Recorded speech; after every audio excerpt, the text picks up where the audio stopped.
I'm going to talk about some application-specific areas of cybersecurity. These are all going to be pretty fast overviews. I'm not going to go into every detail, but the point is that, to show you what's out there.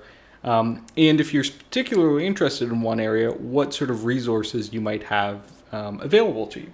So the first one I'll talk about is Internet of Things, IoT. This is probably one of the most common, I want to say, areas of cybersecurity research, and it's also growing really fast as we have more and more IoT devices out there. So when we say Internet of Things, what does that mean, right? So that's a very vague word.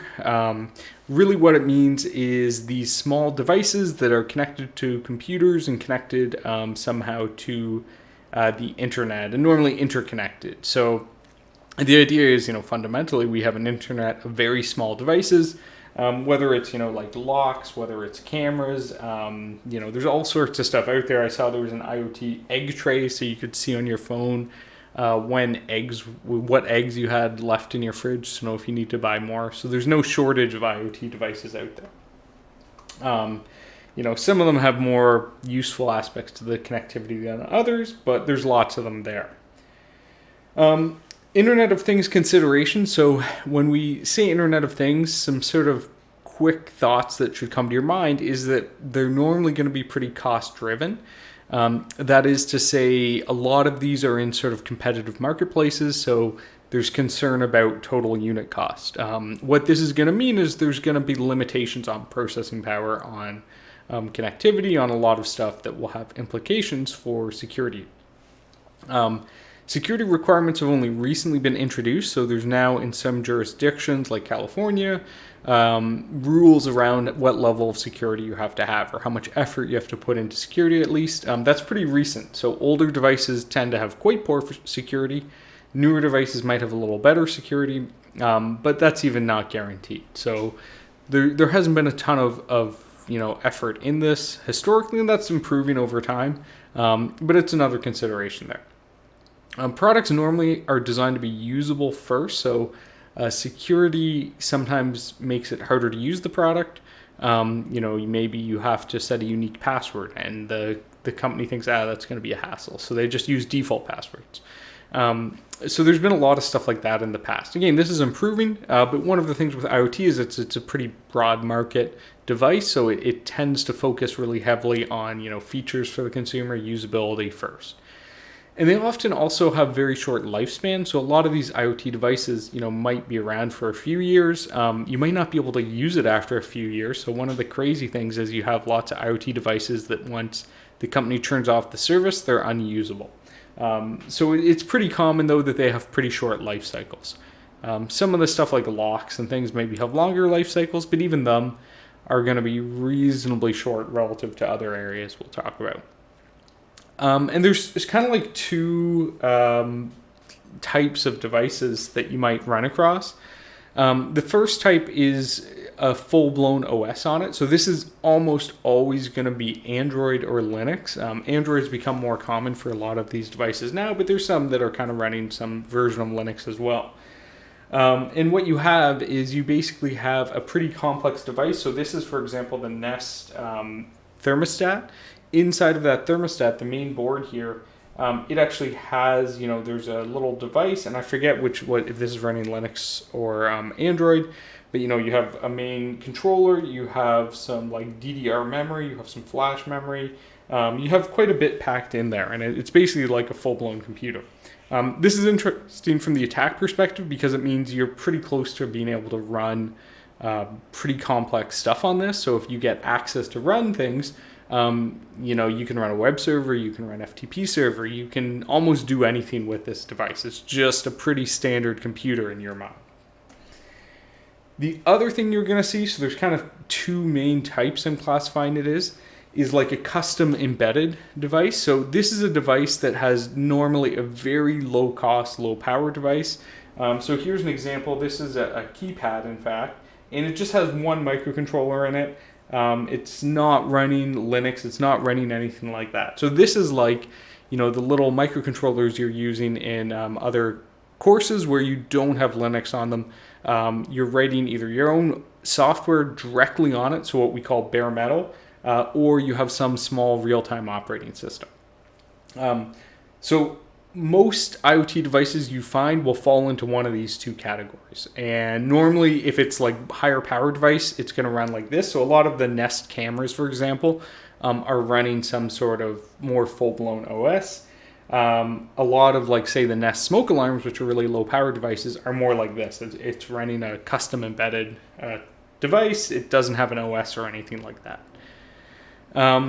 Embedded OSs, so sorry, I keep cutting off the slides with my face here, but you can just see it says OS. Simple attack vectors on them. So if it's an embedded OS, often there's some really easy attack vectors. The first is what we call giving you a console. So this is actually a serial port. So this here is taken from the Philips Hue, an earlier version of it, but I think it's still applicable. And this console is actually a Linux command prompt. So you have full access to the device. You can easily access different files on it, and you just interact with it like a computer. Or it's giving you a lot of messages about what it's up to and boot messages and stuff like that.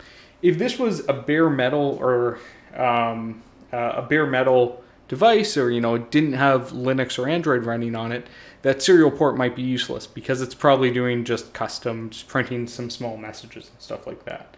But the idea here is we get a Linux console. Another example is with Android-based devices. So they normally have a bunch of debug stuff available. So they use a USB bootloader called Fastboot. And in this case, what you have is they have a way to enable this. So this blog post here is looking at the Echo Dot, and there's in fact a USB port on the bottom of it, and you can get into this fast boot mode. So it's actually locked down. So even though you can access it, there's some preventions against being able to do much more with it. But the fact is that you have some pretty well-known sort of attack surfaces that you can look at with these devices. So if we look at a more realistic thing, what's like a full attack on this sort of embedded OS, like Linux or Android? Well, if we take that Philips Hue, there's a really cool blog post by Checkpoint Research or Checkpoint Security, in their research. They did a kind of what I call this like full attack on the Philips Hue, and they basically attacked the bridge device, so the device that connects to your network. And we're able to get, from the light bulb side to your home network that this is plugged into.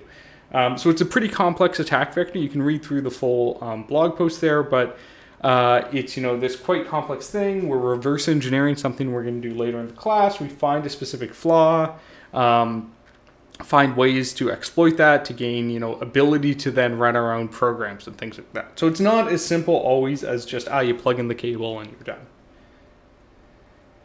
What's the sort of difference here between the two? So we say embedded OS, right? This is like Linux plus Android normally, or this real-time operating system or bare metal devices. Embedded OS normally has a lot more attack vectors that are possible because it's going to be running, services. It might have a server, it might have FTP, it might have SSH open even. So there's going to be a bunch of services you may actually be able to access that are pretty similar to typical sort of computer security. They also might have like one complicated program that just runs everything, and that's sort of it. So the upside of the embedded OS is it's normally been pretty well vetted. So for example, if they're using a recent Linux kernel, well, has had a lot of security work done testing the kernel and things like that. The flip side, bare metal or RTOS, which really means you're using either your own developed system or they're using some very, very lightweight real-time operating system on the board because it's very low power.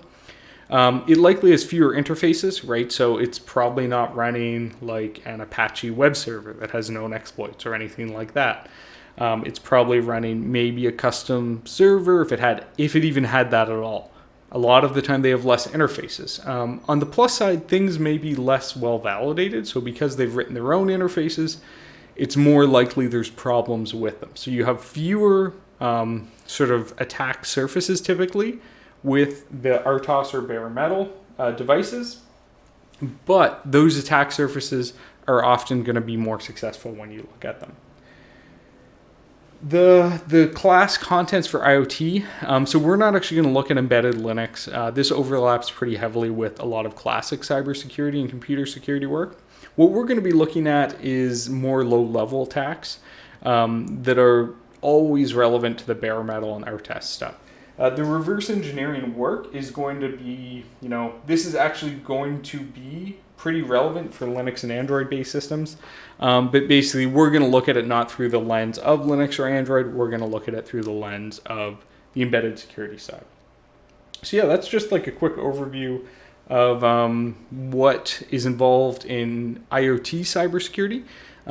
As I said, this is supposed to just give you a quick introduction to what is possible, to do in these systems if you're looking at different areas of cybersecurity and different devices you're interested in.